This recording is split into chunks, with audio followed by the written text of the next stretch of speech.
Hello, this video I'm going to be doing some Windows stuff. So let's see, so maybe I don't really want to call this main anymore. Let's refactor it. And refactoring is just a fancy like rename.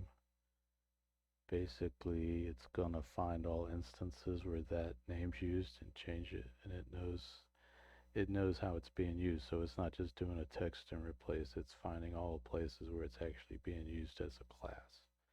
So let's say I'm gonna call it test frame. In Java, at least in the GUI toolkit I use, they call windows that typically call them frames.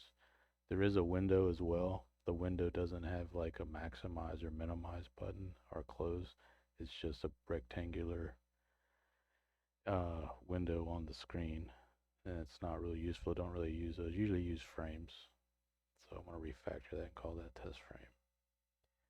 Okay, so test frame is going to extend a class that's built into Java called JFrame. So I gotta say extends. Basically, I'm going to get all the functionality of JFrame, and then I'm going to add on to it as well. So why is it saying it? Why has it got this in red? Well, the compiler doesn't know where JFrame is because I haven't told it to bring JFrame into the picture. So, and if I hover over that, it'll tell me. It'll just say can't find JFrame. Okay, so what do I need to do? I need to do what's called import. I'm going to import some other packages into and make them available for my program. I'm not going to actually use them until I actually do use them. I'm just telling the compiler, hey, I want to use things from these places.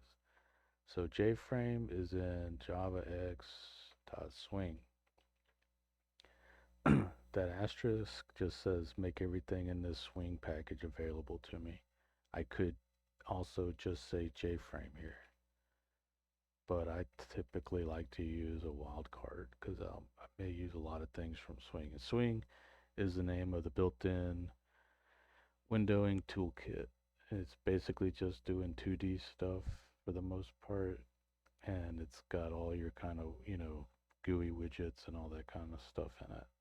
So, so once I import, the compiler knows what JFrame is, so the red underline goes away. Um, why is it underlining these things? I don't know. These are kind of like things it wants to hint you or warn you about. Um, Seemed like it used to not do them in red. Red used to kind of mean error. Maybe it's just my monitor. Maybe that's actually yellow.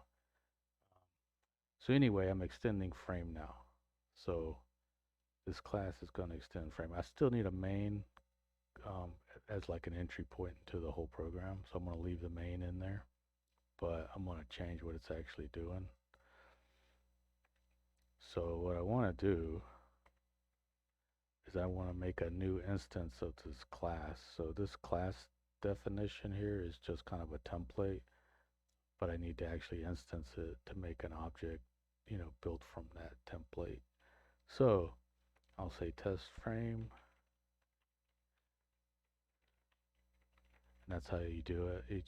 You make a variable of that name, and then you say new, and like that. I'm not passing any arguments when I'm creating it, so that's why that's blank. Um, so one of the things you can do with a frame, and you'll see the context of that pop up. So these are all the methods and stuff that you can call on a JFrame. But what I want to do is I want to call set visible. I want to tell it true because I want it to be visible. If I wanted to hide it, I'd say false. And that's really all you have to do in main. That'll launch the frame, and so that's indenting for spaces, which I like 3 better. And you can set that in the preferences somewhere. So anyway, there is this is called a constructor. This is called a constructor. This is like how the object's built. You can pass in different options based on how you want that object to be built. Java provides you a default no argument constructor like this. It's not real useful because it doesn't really do anything. So I'm gonna make my own. and you just do it like that. You could also make constructors that take arguments. You could say wide I want the frame to be, how tall, and where you want it to appear on screen, like that. You could also do that kind of thing.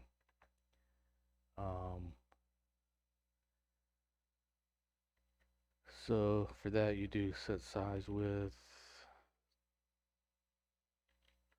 height, I guess.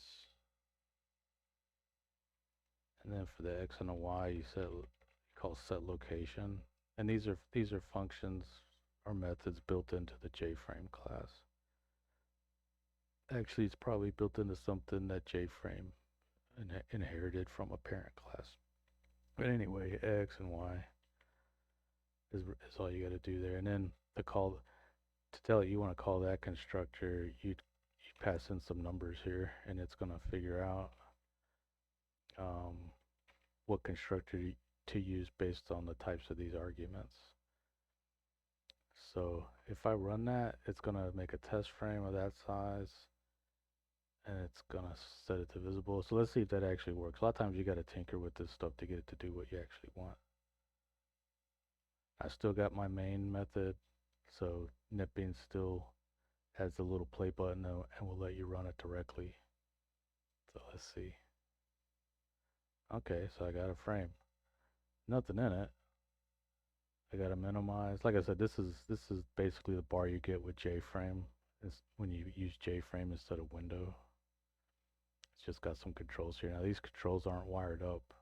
The min and max is probably going to work, but like this X, it's not, I don't think it's going to do anything. Well, yeah, it does.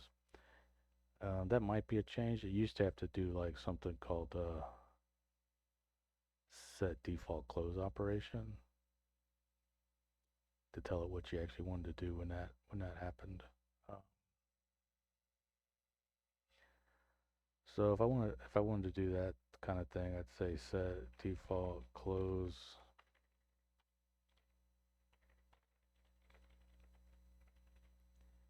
And they've got some default options for you in here. Dispose of the JFrame on close. Do nothing on close. Do nothing on close would basically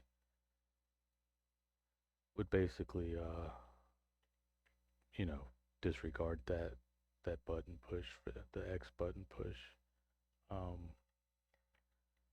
So another thing you can do here, like say I knew I always want to make it 500 by 500. Okay, and I don't really want to give an X and Y, so I want to basically just center it on screen.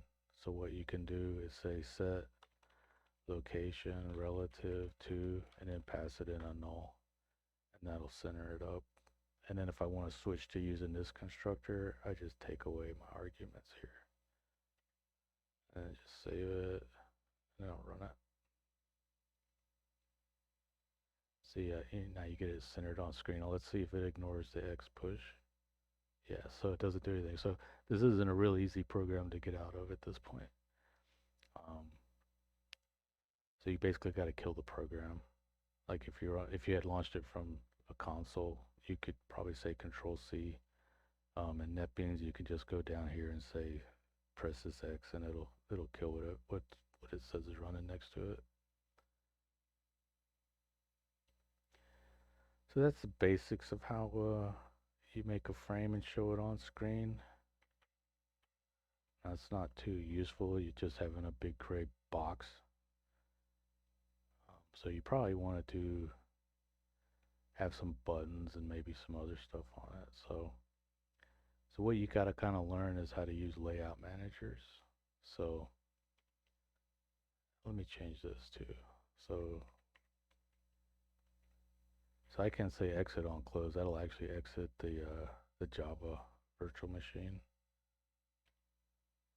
which is not necessarily something you want to do. Like if you had a whole bunch of different frames in an application, you wouldn't want to call that, because you're gonna like just exit the whole application, and you probably just want to close the frame. So you probably do like dispose on close, or exit or hide on close, or whatever they call it. There's a bunch of different options.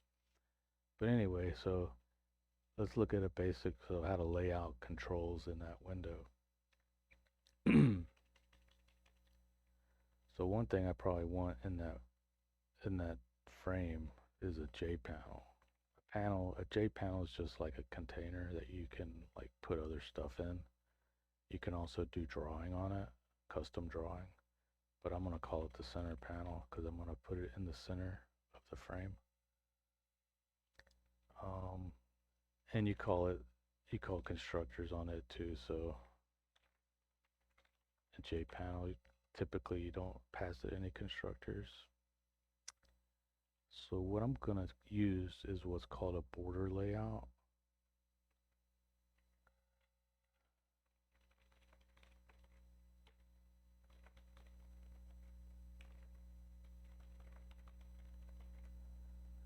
So this get content pane gives you the part of the window that doesn't have the title bar and the buttons and stuff. It's the actual like content area that you can use. And then I'm saying set layout and use this border layout class. A border layout I believe is in the AWT package, which is like that was like the first windowing toolkit you had that kind of was really basic, but you still use it for some things. Swing kind of came along and it's a little more sophisticated. But AWT does have a lot of really basic core kind of windowing stuff in it. Okay, so I got this border layout. I probably want to really call that before I start messing with this panel.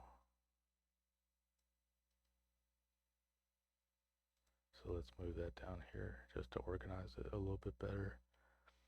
So I need to add that to the content pane. And I got to tell the layout manager where I want it, how I want it, to give it an idea of where I want it. So I want to say, so I want to put it in the middle. And I've not named it correctly. Okay. So that basically, I set the layout, I made a panel, I added the panel to the content pane, and I told it to center it. So border layout's real simple. It's basically got a center, it's got an east panel, it's got a west panel, a north panel, and a south panel. And those panels, other than the center panel, are typically they're kind of not. The east and west ones typically aren't real wide, and the north and the south ones aren't real tall. But you can make them that way if you want. But it's basically you got a center thing, and then you got optionally you don't have to fill in the things on the outer parts, and you probably don't really have to fill in the center if you don't want to. But I like to use it because it's a real simple layout, and you can nest them. So you could have like in your center panel, you could have another um, border layout on center panel, and then you could like arrange things in center panel using that. So that makes it kind of nice. Um, so by default, these components are going to have like a gray background, and sometimes it's hard to distinguish them if they don't have like borders. By default, you don't really typically get borders around components. So if you're just trying to see what the layout's doing, sometimes you might want to say set background. I'll say blue. That'll make that whole panel blue, so I can kind of see where it is. So I added a center panel, and border layout's gonna kind of stretch. It's gonna kind of size that panel to fill in the size of the frame. Let's see if that actually works. So sometimes you have to play around with that. Let's see what happens. Make sure you save it too.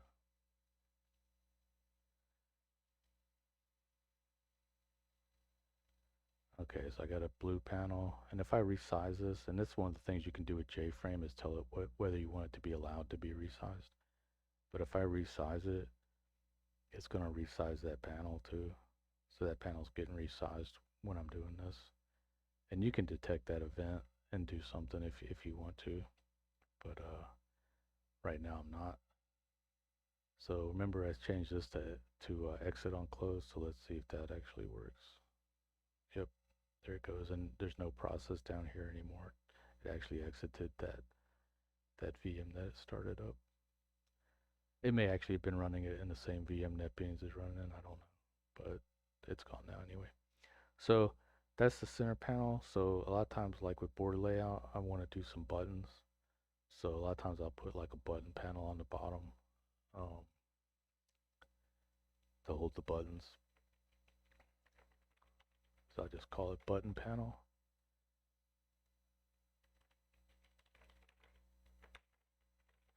Same way.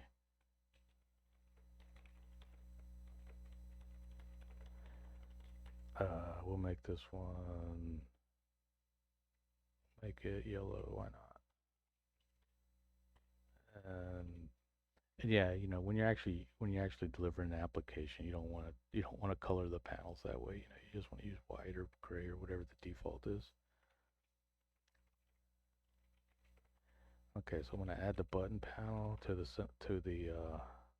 content pane, and I want to tell the layout to put it at the bottom. So in this case, you say south. Okay, so now I should have a yellow panel at the bottom. And like I said, it's typically going to make that bottom panel kind of just like not real tall, because that's just how the layout, that particular layout manager behaves. And there's a bunch of different types of layout managers you can use. Like I said, this one's simple, and if you nest it, you can do some pretty much usually what I want to do if I just nest it. I might use a few other layout managers as well, but some of them are more complicated than I really like, so I don't really get into all that because I don't really care, you know, about that stuff too much. Okay, so there's my button panel. It's made it really short because there's no content. Like if I add some stuff, it'll try to size itself to you know, to fit all that stuff in there. So let's say I want to make another panel. I mean, I want to make a button. So maybe I want to make an OK button. So I just come down here, call the constructor. And in this case, I typically do want to pass something. If you pass in a string or some text, that's what's going to show on the button itself. So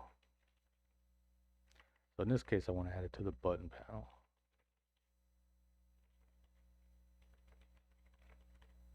So if I run this thing again, I should see a button on there. And it's going to center it by default. The default layout manager typically going to be what they call flow layout. And that's going to just put things on a row and center them all up. So there's my OK button. So you can see nothing's happening when I hit that. So you got to do, you got to add an event handler. You got to add some code to handle what happens when that button's pushed. And that's really pretty simple to do. Basically, you have to implement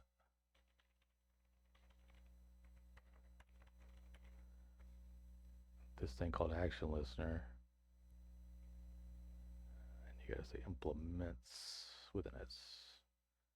And it's gonna say, oh, I don't know what Actionlistener is. Okay, that's in a different package. That's in Java awt.event. And that's where a lot of your events are gonna be defined. There's also actually a swing.event, but your basic event types are going to be in the AWT. Okay, so I've implemented. Implement means I'm implementing this thing here, and it's called an interface, and it's different than saying extends. So there's actually a JFrame class that has a whole lot of code in it that controls how the JFrame looks and operates and stuff.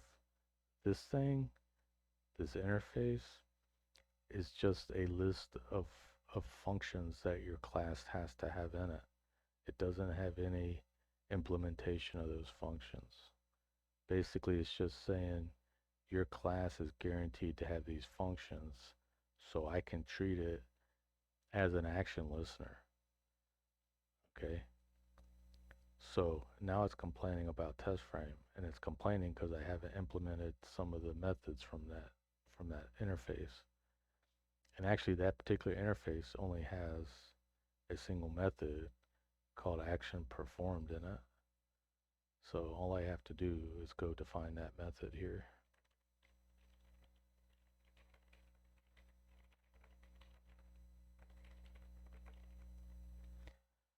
Okay. Yeah, I'm not going to add that annotation. I don't really like annotations because I think they make the code ugly. So for anything you want to be handled, you gotta on that component you gotta say add action listener. I'm gonna say this. This is a reference to this test frame that I'm constructing here. Okay, and it's gonna probably tell me.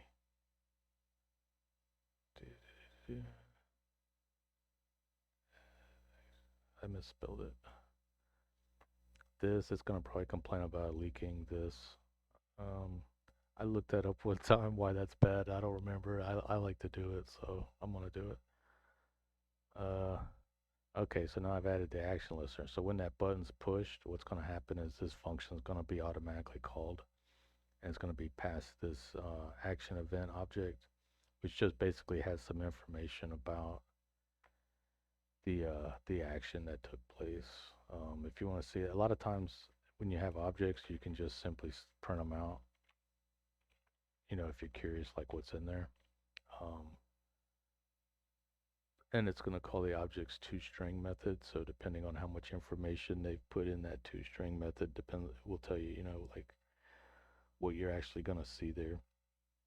So if I run it again, it's still telling me it's got an error. I think that's just because I haven't saved it. When you save it, it kind of recompiles it. Okay, so if I hit my OK button, now I should see some stuff in the console, which is going to show up in here. Okay, so I got an action event. It was an action performed, command OK, when. It looks like a timestamp, millisecond timestamp. Modifiers, button 1. Like if I'd right clicked on it, it would tell me button 2 or 3 or whatever. J button, I guess it's telling me, I don't know, I don't ever use that stuff pretty much. I don't really care about it. But it's telling you a lot of debugging information there if you want to use it. That comments out that line, so that line gets ignored by the compiler. So what I like to do is I like to say, I do use it for one thing. I say get source on it, and I'll check it against the things I care about receiving action events for, and I'll make a new function that just handles that thing. I'll call it, for buttons, I'll make functions called clicked. I put clicked on the end of them, the name of them. You could call it whatever you want to though.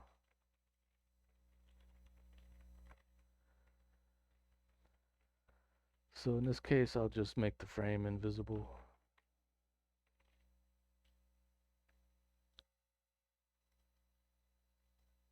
So when I click that OK button, it should make the frame go away.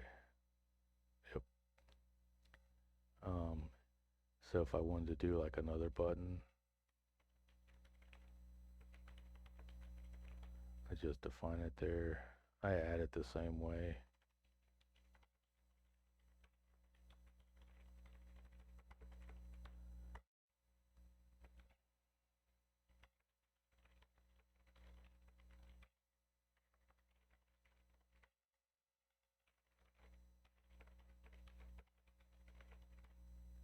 Okay, now I've got my new button on the screen. I need to handle it when it's pressed, so I just do an else if.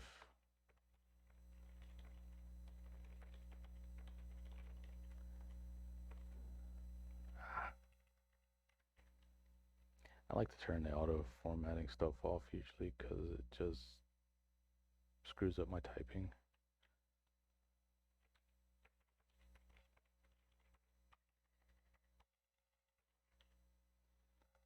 Okay, now it's complaining. I left off an L. If you need that. Cancel button clicked is complaining because I haven't defined it yet.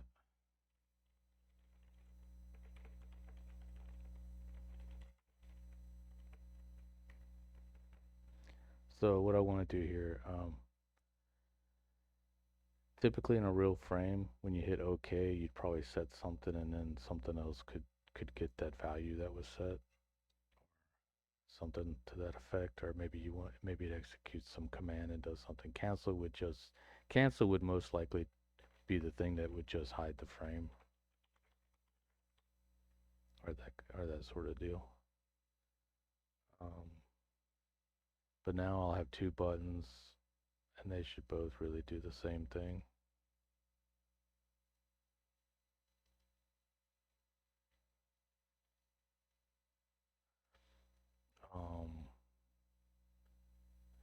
And you could do something in here. Like if you wanted to debug, you could just kind of say, okay, I did receive the click event, and I did handle it.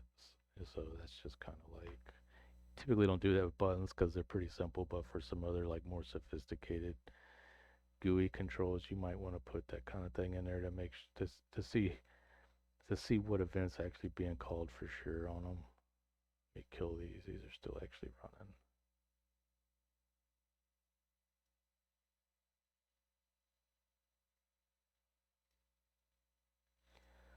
Okay, so that one's going to print something to the console. That one's not going to do anything.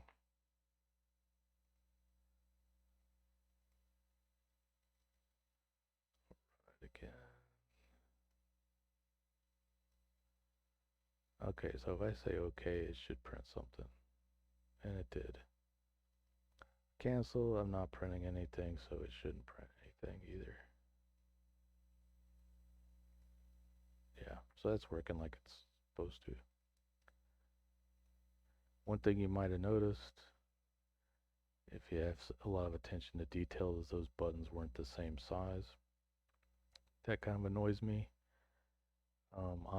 Pretty obviously here the cancel button's going to be wider because it has more text in it. So if you wanted to, you could set them all to a particular width and height. I don't really care about their height because their height's going to all pretty much be the same for that particular font. But one thing I could do here is say, okay, button set preferred size, new dimension, and then for the width, I'll say cancel button get preferred size width, and then for the height, I can say, why to do that? I can say, I can just say that I can just set it back to what it's already set to.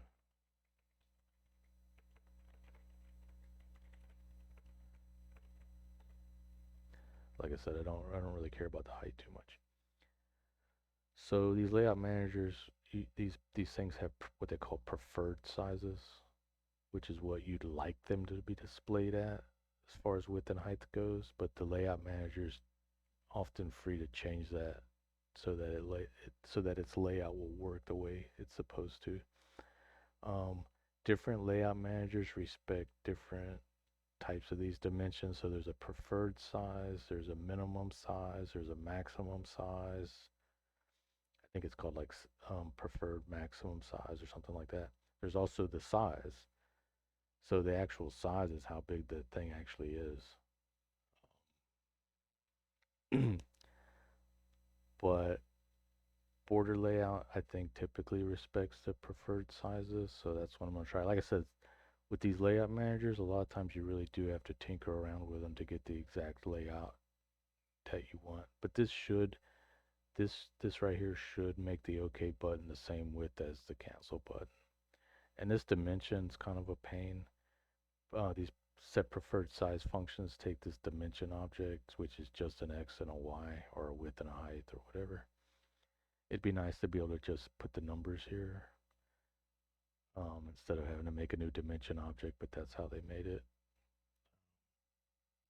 Like if you called set size directly, you could just pass it the numbers. You wouldn't have to pass it a dimension. But like I said, that size is gonna probably change. The layout manager is gonna resize it to to fit its layout routine or whatever. So if I say save and then I run it again. Oh, and by the way, you can probably run it by hitting this button. I'm just in the habit of doing this or doing it from the ant build file. That's just my preference. Okay, so you can see now they look the same basically. So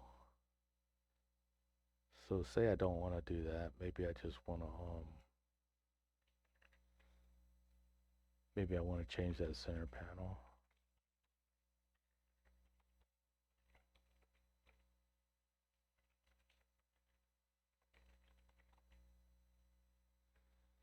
What can I do with color?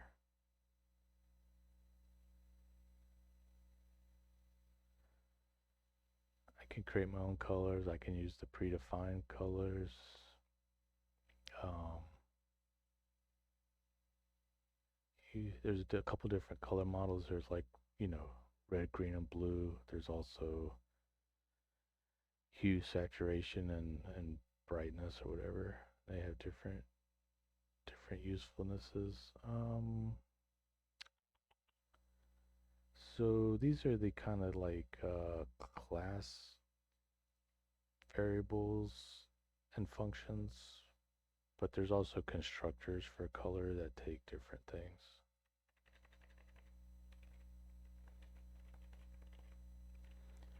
So I can just pass in like a red, green, and blue. These are values from like 255 to 0 to 255 basically. So I don't know what color that's actually going to make. But when I hit the OK button, it's going to change the color of that center panel.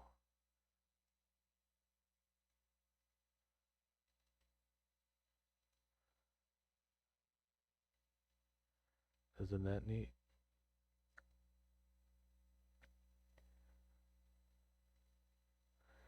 So you could use that together with like the a random to get a random color. There's like a random class, I think. How do you do it? You do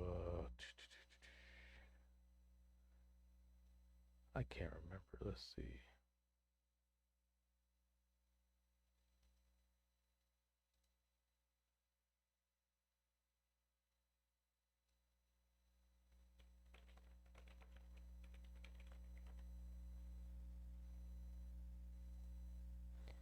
Generate random and math.random between 0 and 1. So, wait, what was it again? Math.random. So you call math.random.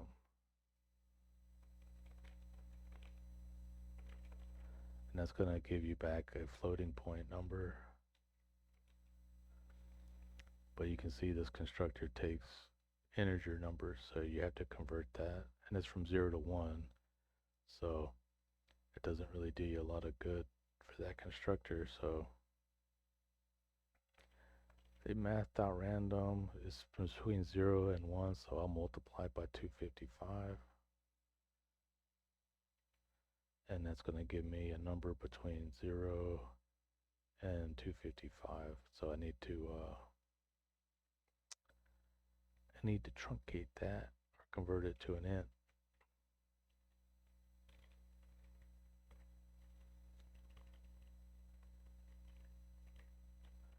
Doing something like that. And I could do that for each color.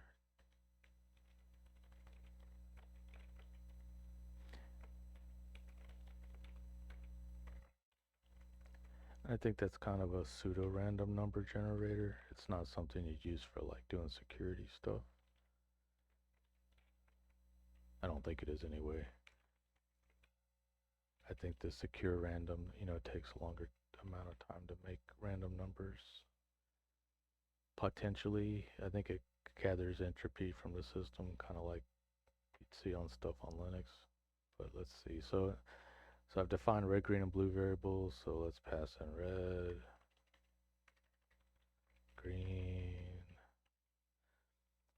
So basically every time I press that button, it should change the background to a different color.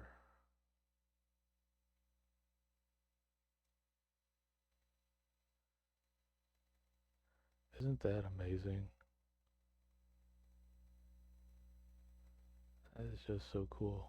I could sit here and do this all day long. I probably won't, but I could. I could. Anyway, so that's the intro into doing window GUI stuff with Java. It's pretty simple, as you can see. There's a few basic things to learn, like layout managers, but once you kind of get a grasp on that, the rest of it is pretty straightforward. You know, it's just kind of tedious. Another thing I can do here is I can say